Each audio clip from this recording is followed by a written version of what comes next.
The first thing you'll need to do is download the high-res photo reference I supplied you from the course curriculum. To begin, you're going to need a printout of the photo reference I supplied you, a ruler, an X-Acto knife and a pencil, a roll of 1-inch artist tape, and a sheet of 2-ply illustration board.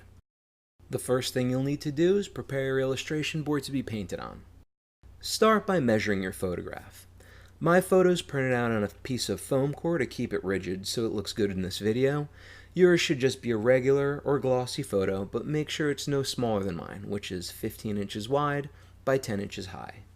Next, measure and cut your illustration board to be the same size as your photograph, with one adjustment. Add 1 inch to each side to make room for your 1-inch artist tape, which you'll later use to create a border around your painting. So in my case, I'll make my illustration board 17 inches wide instead of 15 inches wide. I'm just making myself 2 guide marks.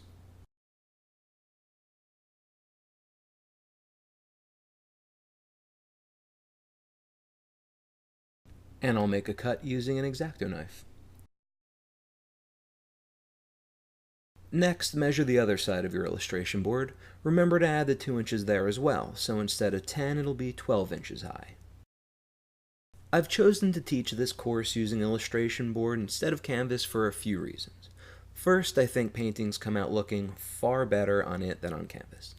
Second, it's inexpensive. I believe a piece of 2-ply illustration board costs about $5, while canvas is sold by the yard, which is far more than you're going to need for this painting. Plus, you'll have to purchase stretchers, which is another expense. The illustration board is easy to cut to whatever size you want, and it's archival, so it'll last a lifetime. Of course, you are welcome to use canvas instead, but if you haven't tried illustration board in the past, give it a shot. I think I'll convert you once you see how nice a texture it is to work on and how cost-friendly it is.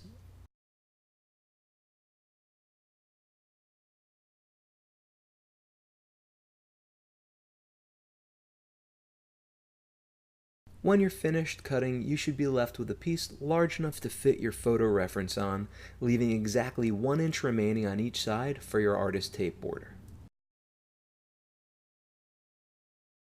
The next step to prepare your illustration board will be to gesso it, just like preparing a canvas. Gesso is basically just white matte liquid acrylic paint used to create a surface that paint adheres to smoothly. It's best to give it at least 3 coats. Just a tip, when applying gesso, be sure your brushstrokes are going in every direction so that they look random. This will give your illustration board a nice texture. Any medium-sized brush is good for this. And once you're finished applying your first coat, let it dry. That should take about 20 minutes, and then apply your next coat.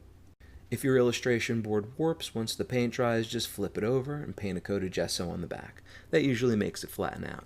If that doesn't work, put a few heavy books on it for an hour or 2 and that should do it. Once the gesso's dried, create a border using your 1-inch artist tape.